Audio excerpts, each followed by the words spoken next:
परम पूज्य पूज्यपाद स्वामी वेद विज्ञान के क्षेत्र में अपनी मान्यता को और मजबूत करने जा रहे हैं। एक एक विषय को यहाँ देख कर के मानस में ऐसी धारणा बनाने का प्रयास है कि स्वप्न भी आए तो उसमें भी हमें शरीर अलग दिखाई दे, वचन अलग दिखाई दे, मन अलग दिखाई दे। शरीर में आत्मा की भ्रांति ना हो, वचनों में आत्मा की भ्रांति ना हो, मन में आत्मा की भ्रांति ना हो। इसलिए यहाँ पर आचार्य महाराज अपने लिए एक वस्त्र के माध्यम से बता रहे हैं कि मोटा वस्त्र पहनने पर, गाढ़ा वस्त्र पहनने पर जैसे अपने को गाढ़ा नहीं मानते, उसी प्रकार शरीर की परिणति भी जो गाढ़ी मोटी होती है, दुबली होती है, अन्य प्रकार से होती है, तब भी उस रूप हम नहीं मानते। कल उदाहरण दिया, कपड़ा फट जाता है, चीतरे निकल जाते हैं उसके, फिर भी अपने को अपन फटा हुआ नहीं मानते, छीर्ण पुराना नहीं मानते। वैसे ही आत्मा को लेकर समझना चाहिए। इसी बात की चर्चा टीकाकार आचार्य प्रवचन महाराज भी कह रहे हैं। 110 पेज पे देखिए, जीर्णे पुराने वस्त्रे परावर्ते यथा आत्मनम जीर्ण मन्यते। पुराने वस्त्रों को धारण करके उनको पहनने पर जैसे अपने को कोई पुराना नहीं मानता है, तथा जीर्णे वृद्धे स्वदेपी, अपने शरीर के भी जीर्ण होने पर वह अपने आत्मा को जीर्ण नहीं मानता है, वह विद्वान, वह पंडित मनीषी कहलाता है। सोचो विचार करो कि हम लोग हमेशा वस्त्रों के साथ व्यवहार करते हैं, इसलिए ये जाना पहचाना आपको वस्त्र का दृष्टांत दिया। वैसे तो दृष्टांत उसी का नाम है जो जाना पहचाना होता है। दृष्टांत शब्द में दो शब्द हैं, दृष्ट और अंत। अंत धर्म का नाम होता है। दृष्ट जो देख लिया गया है, देखा जा चुका है, जो देखा जा चुका ऐसी धर्म के माध्यम से आत्मा की धर्म से तक ले जाने के लिए यहाँ ये उपदेश दिया जा रहा है जो अपन समझ रहे हैं। अब संसारी प्राणी देखो कैसे कैसे प्रयास करता है, कैसा प्रयास करता है कि लोग मुझे बूढ़ा ना बोल दे, मुझे कोई पुराना ना बोल दे, एक सफ़ेद बाल हो जाए तो चलो डाई लगवाओ, मेहंदी लगवाओ, रंग लगवाओ, बाल उड़ जाए तो बिग लगवा लो। ये अपने को छिपाना चाहता है। अनेक प्रकार से उसको लगता है कि मैं पुराना कहाँ हूँ, हमेशा युवा रहना चाहता है। सुनते तो ये भी है, व्यक्ति वैसे तो दुनिया में खाने पीने के शौकीन रहते हैं और नया नया खाने को चाहते हैं, मगर कुछ लोग अपने चेहरे में झुर्रियाँ ना आ जाए, पुरानापन ना आ जाए तो डाइटिंग करते हैं, खाने में भी बदलाव लाते हैं। भले ही पसंदीदा वस्तुएं छोड़ देते हैं क्योंकि चेहरा ना बिगड़ जाए, शरीर कहीं अस्त व्यस्त ना हो जाए। ये संसारी प्राणी इसी में लगा रहता है क्योंकि इसने शरीर को ही अपना जीवन मान लिया है, शरीर को ही व्यक्तित्व मान लिया है। आखिर क्या कारण है साधु संत स्नान नहीं करते हैं? क्या कारण है जिसको आप मेल कहते हो उसको साधु आभूषण कहते हैं? किसको? आप देखो ठंडी का समय आ रहा है, धूप भी रहेगी, धूल भी उड़ेगी। इसके बाद फिर क्या होगा, पसीना ज़्यादा नहीं आएगा तो मेल दूध चिपक जाएगी शरीर में, परत जम जाती है।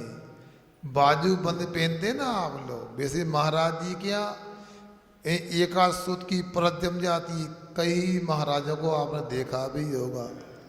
है ये आपको लगता है कि क्या है, ये मुनि की शोभा है। मल पटलाप तनबा सतलिकृत करम बंदना, ऊपर भले मेल की परत लग गई किंतु अंदर के कर्म के बंधनों को ढीला कर दिया। परिसय सहन कर रहे, मल परिसय सहन कर रहे। आप लोगों के शरीर में कोई मेल लग जाए तो क्यों, सावन कहाँ है, क्यों पानी वगैरह कहाँ है, घिसना कहाँ है। एक पुरानी गिल की सुखा के रखी थी, वह कहाँ गई, फतकोली पुरानी घिसना मारा लेते, कबेलू से ही घिसने लगते। अनेक प्रकार के साधन चाहिए आप लोगों को मेल निकालने को। बिल्कुल है। सास को कि घिसना आ रहा है, क्या करें, बुद्धि खराब हो गई है। तुम्हारा पापानुबंधी पुण्य का उदय है। कौन सा कह रहा है, क्या होता है पापानुबंधी पुण्य, क्या होता है। पुण्य का तो उदय है, घर में खूब संपत्ति धन पैसा है, मगर पाप में खर्च कर रहे हैं। क्या पाप का अनुबंध कर रहे हैं। याद रखो, पाप बीजे, जितना भी सब कुछ है पाप का बीज है। बोनी बोते ना, बीज लगाते हैं।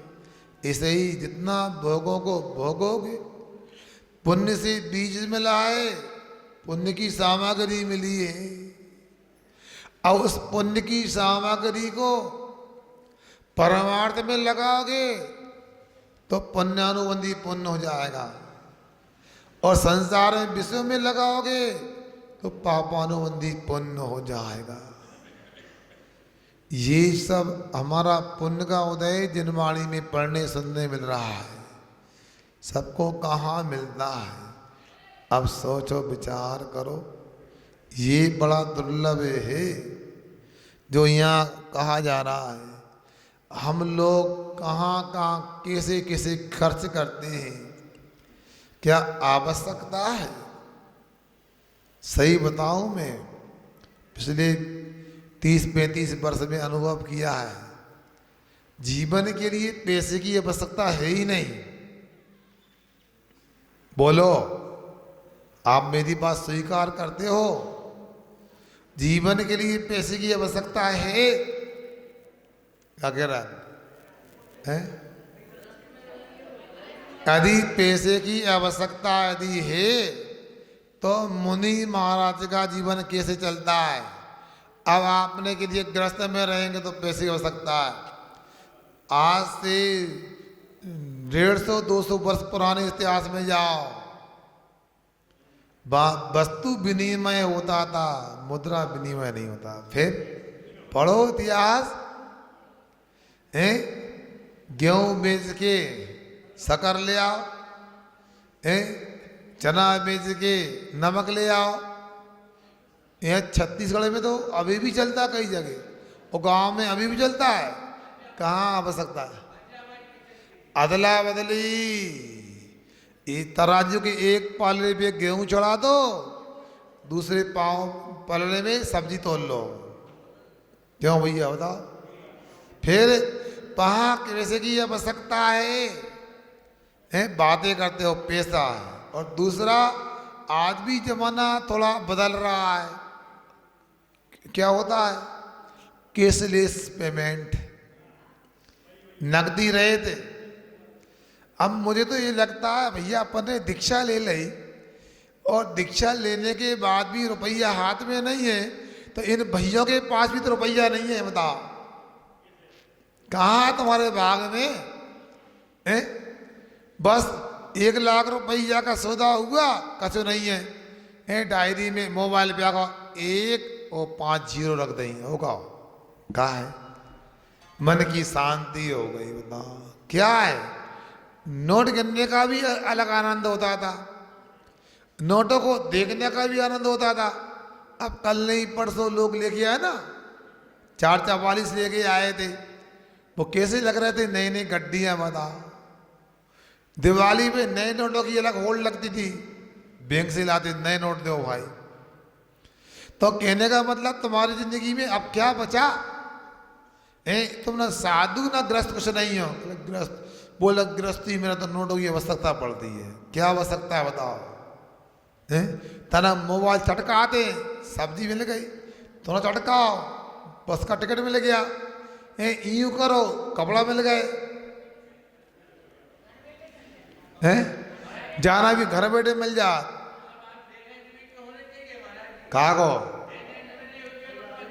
अरे हम यही तो तुमसे बोल रहे हैं कि जो पहले चलता था अब कहाँ है, मगर हम लोग इसी में लगे हैं। बताओ मुनि महाराज जिस मल के लिए निकालने के लिए कोई निकाल दे मन में भी नहीं लाते, ओवा मन भर साबुन का प्रयोग कर डालो, मौका आया था क्या। मुनि महाराज शरीर से मेल निकल जाए मन में भी विचार नहीं लाते, इसी का नाम मल परिसय विजय। वो तो मन भर साबुन लगा दो, बताओ मन भर पानी लगा देते हो, बताओ समझ में नहीं आ रहा है, ये बड़ी विडंबना है।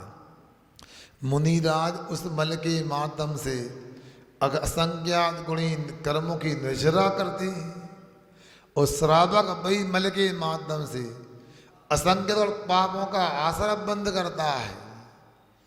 यही तो है संसार में जहाँ देखो वहाँ 5 इंद्रियों के विषय प्राप्त होते हैं। क्या सुन रहे, सुनने में आ रहा है ना, ये मोहंस सुन रहे हैं, सुनने में आ रहा कि नहीं आ रहा, बोलना आ रहा, हमको देख रहे हो, बोलो नहीं देख रहे, बोलो ना, देख रहे हैं ना, कौन दिख रहा है आपको, हैं हम दिख रहा है पक्का, महाराज दिख रहा है। अब एक व्यक्ति महाराज को देखकर भाई पापों की निचरा कर लेगा अनुमोदना करके संयम की, एक व्यक्ति साधु को देख करके वह पाप का बंद कर लेगा द्वेष करके। छेलना देखती थी पापों की नजरा होती थी, उसने देखता था पापों का बंद होता था। वस्तु वही है, विषय वही है, सोचो विचार करो। इसलिए अपने को थोड़ा समझ लेना चाहिए कि संसार की स्थिति कैसी है।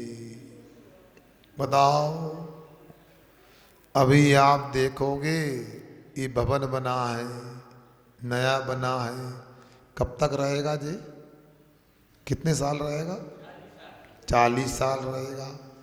और हम देख रहे हैं यद दृष्टम तद नष्टम, जो दिख रहा है सब नष्ट होने वाला है।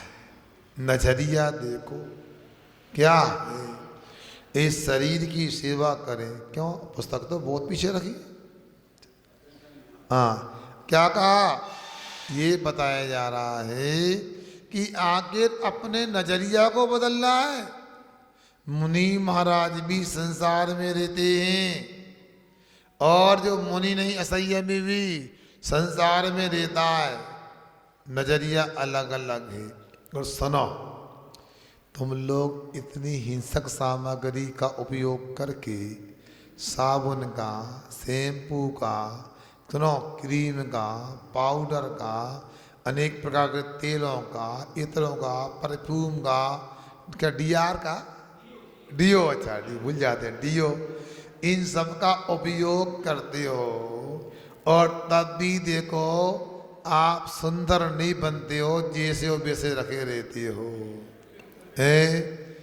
और एक परम पूज्य आचार्य श्री जी थे जिन्होंने 22 साल को छोड़ दें तो 78 साल तक उन्होंने कुछ भी उपयोग नहीं किया।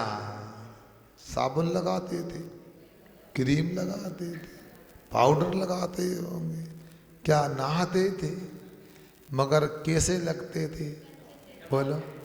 क्या मैं अजमेर गया था बहन जी एक बार, तो मुझे आचार्य के 25वें दीक्षा रजत वर्ष पर मुझे बुलवा दिया उन्होंने। तो हमने कहा आचार्य विद्यासागर जी के बारे में मैं क्या बताऊं, इतना ही कह सकता हूं उनके बारे में, कंचन सी काया मोहे न माया, पूरा परिचय, अंतरंग परिचय और बहिरंग परिचय। क्या कंचन सी काया मोहे न माया। कोई व्यक्ति ने मेरे को बताया था, महाराज जी आजकल बहुत सारे साधु संत हो गए हैं, एक दूसरे संत का नाम लिया था, मैं नहीं बताना चाहता, उनकी प्रवचनों की पुस्तक खूब बिकती है, तस्वीर कोई नहीं लेना चाहता। आचार्य विद्यासागर महाराज की प्रवचन या तो मिलते नहीं है, कोई लेते नहीं, कठिन लगते सुनने पढ़ने में, मगर उनकी दुनिया में सर्वाधिक फोटो बिकते हैं। लोग उनको सुनने नहीं जाते थे, उनके दर्शन करने जाते थे लोग, एक झलक मिल तो जाए, जैसे मिल जाए। तो कहने का मतलब है पुण्य प्रकृति यदि पल्ले में है तो कोई आवश्यकता नहीं श्रृंगार करने की, सजने धजने की। ये सजने धजने से अच्छे हो जाए, यदि हार पहनने से, अंगूठी पहनने से, यदि मालूम मुकुट लगाने से, चेन पहनने से अच्छे लगने लगे तो एक काम करो, एक सुअर को पकड़ो, आज एक सुअर को पकड़ो, सोने का हार पहनाओ गिलाने, बोलो अंगूठी पहनाओ उसको। सोचो ये बाहर की सामग्री से सुंदरता नहीं होती है। मैंने कहीं सुना था, मत फिसलो ऊपर की सफाई पर, क्या मत फिसलो ऊपर की सफाई पर, वर्ग लगा सोने का गोबर की मिठाई पर, गोबर की मिठाई पर। आखिर बताओ, गोबर के ऊपर सोने का वर्ग लगा दें अतिशय, कैसा लगेगा बता हैं? फिर मगर गोबर तो गोबर ही है ना, असलियत तो अंदर निकल के आएगी बाहर अंदर से। बेसाई ये एक चमड़ी को छोड़े तो क्या है शरीर में बताओ। दिपई चाम चादर मणि हाड़ पिंजड़ा दे, भीतरिया सम जगत में और नहीं गिनगी। बस पिंजरा के ऊपर चादर चढ़ा दो। ये परम पूज्य आचार्य श्री जी कई बातें सेज में बोला करते थे। बिहार में कभी जंगल जाते थे, जहाँ तक हमें याद है रामटेक में पंचकर्णा हुआ 2012-13 में, जंगल जा रहे थे तो पंचकर्णा के बाद में पंडाल खुल रहा था। पंडाल खुलता है जब बन जाता तो कितना सुंदर, ऊपर से भी डेकोरेट, नीचे अंदर से भी करते हैं डेकोरेट, बिल्कुल लगता नहीं कि तात्काल के, बिल्कुल लगता है हूबहू है। सीधे नंदिनी नगर में पंडाल लगा ना नीले रंग का, हूबहू है। तो जब उसके कपड़े निकाल देते हैं कार्यक्रम हो जाता, फिर देखो चिंदियाँ लटकती हैं, बल्लियाँ दिखती हैं, बांस के टुकड़े दिखते हैं, कैसा लगता है। बेसाई हमारा हाल है, अंदर अस्थि पंजर है, ऊपर से एक चमड़े की चादर लगी हुई है और कुछ नहीं। फिर भी व्यक्ति इसको संभालने में लगा है। मगर आचार्य कह रहे हैं यहाँ पर, क्या करोगे संभाल करके। ये जैसे वस्त्र जो होते हैं जीर्ण शीर्ण हो जाते हैं, फटे पुराने हो जाते हैं, तो अपने को कोई जीर्ण शीर्ण नहीं मानता, फटा पुराना नहीं मानता। बेसाई शरीर को भी आप समझो, देखो शरीर यदि काला पीला है, शरीर यदि व्रत हो गया है, पुराना हो गया है, जीर्ण हो गया, तो आत्मा कभी पुरानी नहीं होता, आत्मा कभी जीर्ण शीर्ण नहीं होता है। ये अपने को पक्का श्रद्धान करना चाहिए। और है क्या, मगर शरीर की संभाल में लगे हुए करते, कितने प्रयास करते हैं, पता है कि वो वेंटिलेटर पे आ गया है, अब क्या होने वाला है, क्या पहले तो जन्म का भी पता नहीं कि जन्म कब होगा, मरण का भी पता नहीं कब होगा। आजकल तो कितना विकास हो गया, तुम लोगों का बताओ। पहले तारीख आती कि 26 तारीख को डिलीवरी होना है, महाराज जी कब करा जन्म, महाराज पता है, महावीर जयंती भी करा ले, शरद पूर्णिमा पे, दिवाली पे कराए, कब कराने बताओ। ये जन्म नहीं है, प्रकृति से खिलवाड़ करना है, आने वाले बच्चे की जिंदगी बिगाड़ना है। जितने भी सीजर ऑपरेशन होते हैं वो बच्चे हमेशा बीमार रहते हैं, उनकी रेजिस्टेंस पावर, इम्यूनिटी कमज़ोर होती है हमेशा, जल्दी से सर्दी जुकाम हो जाना, जल्दी से लू लग जाना इत्यादि विडम्बनाएँ उनके साथ में लगी रहती हैं। और आज देख रहा बीमारियाँ लगातार इसलिए आक्रमण करती हैं कि हमने बचपन से ही बिगाड़ के रखा है। क्या करें, खेत में भी विडम्बना कर दी, सोयाबीन गीलो आ रहा है, काय आ रहा है, उसको काट के खलियान में डालते, सूखता, उसको दाउन करते, फटकते, पंखे से उड़ाते तो पकता। अब हार्वेस्टर से बस यूं किया, यूं लिया, यूं कर दिया, वो पका नहीं, वो जल्दी सड़ जाएगा। पहले के गेहूं आदि में जल्दी कीड़े नहीं लगते थे, आजकल क्या होता, सुना तो ये अब अनाज में भी इंजेक्शन लगते हैं। हाँ, नहीं देखा तुम लोगों ने, क्या करते तुम लोग, कहते इंजेक्शन आता है, उसको फोड़ करके जैसे सीजन में लेते हैं ना, ऐसा ना करके उसका ऐसे डाल देते, ऐसा कर देते, डब्बा टंकी में बंद कर पैक कर दिया, कीड़ा ना पड़े। अब वो जहर कहाँ जाएगा, अंदर ही जाएगा। इसलिए जैसे अनाज हार्वेस्टर आदि से काल निकल तो आता है, वो लंबी उम्र का नहीं होता, शक्तिशाली नहीं, तो वैसे ही बच्चे होते हैं, सीजर कराते हैं। मरण के बारे में भी कुछ नहीं, अब वो कक्का वेंटिलेटर पर आ गए हैं। ये तुमसे नहीं, तुम्हारा कक्का तुम्हारा नाम है क्या, नहीं पूरा मान जाओ, तुम्हारी नहीं कह रहा, उदाहरण दे रहे हैं हम, बोर्ड पे लिखा है इनका नाम कक्का। इसलिए आप क्या करना है, एक काम करो, महाराज जी पास लेते रहो, तभी सटक निकाल दे, नाक से नली निकाल दी, गए। वो भी सेटिंग से होता आज का, जन्म भी और मरण भी। क्या जमाना आ गया है, मगर शरीर को समझने का प्रयास तो करो। शरीर कितनी भी संभाल करोगे, अंत में धोखा देने वाला है, ये टिकने वाला ही नहीं है। इसको जो हम तेल पानी देते हैं, भोजन पानी देते हैं, कोई काम का नहीं, सब बेकार है।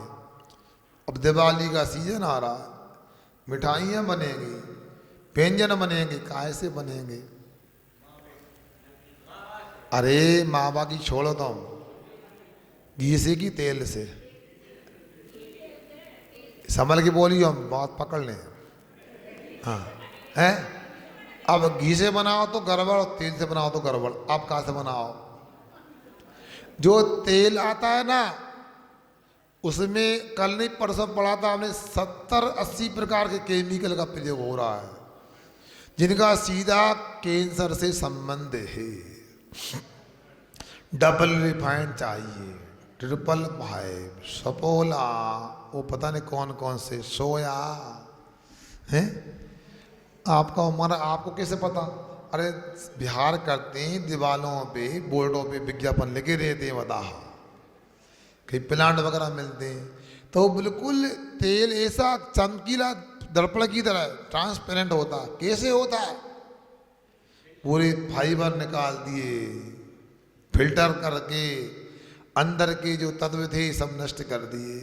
बचा कुचा 10-10 बार तलेंगे तो और नष्ट कर देंगे उसकी शक्ति को। ओमेगा 3 की जगह ओमेगा 6 हो जाएगा, नली चौक करेगा अंदर जा कर के। घी के बारे में कहें, नहीं मानते आप लोग। मलाई खाने को मना थोड़ी कर रहे। मलाई से घी निकालते हो, झेरे हो, वो नली चौक करने के लिए होता है। कोलेस्ट्रॉल बढ़ाता है, ट्राइग्लिसराइड बढ़ाता है। ये उल्टे काम कर दो, फिर धीरे से बोले महाराज जी तकलीफ है, बाईपास भाई थी, तो अब क्या करें? चलो अब बाईपास कक्का के पास जाओ। अब बाईपास कक्का के मतलब डॉक्टर के पास जाओ, बाईपास है तो कक्का के पास जाओ। क्या होगा? कुछ नहीं, और पैसा दो उसको। अरे कान पान को तो ठीक करो। बाईपास क्या होता है भैया चांदमल जी? क्या होता है? ये दिवाली में नाली साफ करा देना, अंदर की नाली साफ कर देते डॉक्टर। अब नाली एक बार साफ हो गई, कहीं की नाली कहीं निकाल के लगा दी, जंगा की नस निकाल के यहाँ लगा दी, अब बाईपास तो हो गई। अब दोबारा कचरा डालोगे तो फिर वो चौक हो जाएगी। तो कचरा डालना तो बंद करो। एक खान पान कितना बिगड़ चुका अपना, शरीर के लिए है। कई बार लगता है, सुनो हमारा को भी लगता है यार, देखो कभी तो एक आध बार काजू कतली खा लेना चाहिए, रसगुल्ला खाना चाहिए, चमचम को भी ले लेना, चाट लेना चाहिए। मगर लगता है इससे क्या होगा? हाथ में लो तो स्वाद नहीं आता, ओंठ पे लगा तो स्वाद नहीं आता, चम्मच में रखो तो चम्मच नहीं कहता कि कैसा बना है, तवेली ने कभी चिल्लाया नहीं कि कैसा बना है, कढ़ैया बोलती नहीं है। बताओ आखिर क्या है? और खा भी ले तो घाटी उधरे माटी हो गया। वो कितनी मेहनत से बनाते हो मिठाई आप लोग, क्यों शिखर चंद जी क्या खाते हो? संभल के रही हो, हम आप ही से बोलना है। अभी का अभी नाली में बासर लगवा के आए हो? हाँ बिल्कुल, पहले करते तो बहुत अच्छी होती। बताओ अब सोचो, विचार करो, आखिर खाने से क्या होगा? सोच लो। आप लोग गोली खाते हो तो कैसे खाते हो? ऐसे खाते हो कि ऐसे खाते हो? बोलो ना, कहाँ रखते हो उसको? हैं? बीच में नहीं, लास्ट में रखाते। कहो बिल्कुल लास्ट में नहीं, आर नली के किनारे पे रखते हैं और पानी भी गुड़क जाओ। इससे सिद्ध होता है वस्तु में कोई स्वाद नहीं, कड़वा, मीठा, खट्टा, चरपरा, कसायला सब बीच में जिब्बा पे ग्रंथियों के माध्यम से समझ में आता है। जैसे अब माइक से बोल रहे हैं हम, इधर बोले तो आवाज नहीं आएगी, इधर नहीं आएगी, यहीं आएगी ना। उसी प्रकार ग्रंथि जो विशेष होती है, जहां तक मुझे याद है खुरपा के आकार की है रसना इंद्री, रसना ग्रंथि, गोमर्षा जीवकांड में दृष्टांत दिया है। अब वह ग्रंथि जो है बहुत बड़ी नहीं, मसूर के दाने से छोटी होगी। वो घनांगुल की असंख्यात विभागी उसकी अवगाहना होगी। उसके लिए व्यक्ति क्या क्या करता है, क्या क्या खाता है। यदि आप पूरा त्याग नहीं कर सकते, अवक्ष का तो त्याग करो। यहाँ आचार्य महाराज अध्यात्म की घुटी पिला रहे हैं। वस्त्रों के जीर्ण होने पर अपने को जीर्ण नहीं मानता है, तो शरीर के जीर्ण होने को अपने को जीर्ण क्यों मानता है? इसलिए वस्त्रों की तरह शरीर को समझो, इतना ही कहना चाहते हैं। वस्त्रों की तरह शरीर को आप समझ लोगे तो कल्याण हो गया। यही तो भेद विज्ञान है। अब मान लो कोई फटा पुराना कपड़ा था, कोई चुरा के ले जाए, उठा के ले जाए तो क्या होता है? लिया तो कुछ नहीं होता, और लिया पुराना तो उसी प्रकार इसको कोई उठा के ले जाए। आयु कर्म को यमराज बोला है, यमराज इसको ले जाए उठा करके, तो इसे बोला ले जाए तो कोई बात नहीं, दूसरा मिल जाएगा, मिलेगा ही पक्का है। रोके छोड़ोगे तो दुर्गति होगी, खराब शरीर मिलेगा। हंस के छोड़ोगे और अच्छा मिलेगा। अणिमा मणिमा गरिमा है वो, अणिमा महिमा लगिमा महिमा प्राप्ति प्राकाम, इसे तो 8 रिद्धियों से शरीर मिल जाएगा अपने को।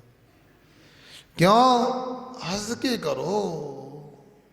कई बार लगता है कि लोग देश के लिए अपने प्राणों का त्याग, प्राणों का निछावर बलिदान कर देते हैं। इतिहास में ऐसा भी है, जैन समाज में कई लोगों ने आज़ादी की लड़ाई में अपने प्राणों की आहुति दी। एक कोई साबूलाल जी नाम है, गड़ा कोटा के सोदिया, उनको बीच चौराहे पे नीम के पेड़ पे लटका के फांसी दी। उन्हें हंसते हंसते भारत भूमि के लिए समर्पण कर दिया अपना। अब जैसे महाशरीर से निर्मोही हो गए, बस एक बार आत्मा के लिए शरीर से निर्मोही हो जाओ, बात बन जाए। शरीर को जवानी में त्याग करने को कौन कहता है? मगर जब बुढ़ापा तब तो त्याग करो। आज आयु कर्म यदि मान लो है तो धर्म ध्यान करो। आयु कर्म समाप्त हो जाए, लगता अब टिकेंगे नहीं, अब तो छोड़ दो। अंतिम समय तक त्याग करने को तैयार नहीं, भोजन पानी छोड़ने को तैयार नहीं होता है। वो संसार वृक्ष रहता है ना, वो छत्ता ऊपर से दिखता है, ऊपर दिखता है, एक एक बूंद टपकती है शहद की, और नीचे मूर्ख व्यक्ति उसके स्वाद के चक्कर में अपने जीवन को गर्त में डाल देता है। बेसाई अपना हिसाब है। जब डॉक्टर बोल देता है घर ले जाओ, अब कोई उपचार नहीं, कोई चिकित्सा नहीं, फिर भी क्यों दवाई में लगे रहते हैं आप लोग? कई बार होता है ना। सोचो, इसलिए हम ये बेटे ये भावना को मजबूत बनाओ। शरीर के जीर्ण होने को अपने को जीर्ण नहीं मानो। वो बात बार बार याद आती है कि जो लोग जैन कुल में जन्म लेकर जो लाभ नहीं ले पाए जैन धर्म का, जिनेतर लोग ले लेते हैं। पहले भी सुनाया था मैंने, राम देख में कुर्मी समाज का व्यक्ति आया। अब वो व्यक्ति आतशी से प्रभावित था। डॉक्टरों ने कह दिया कि इसकी जिंदगी मात्र 6 महीने की बची है, कोई उपचार नहीं होगा, कोई अब तो कोई दवाई भी काम नहीं करेगी।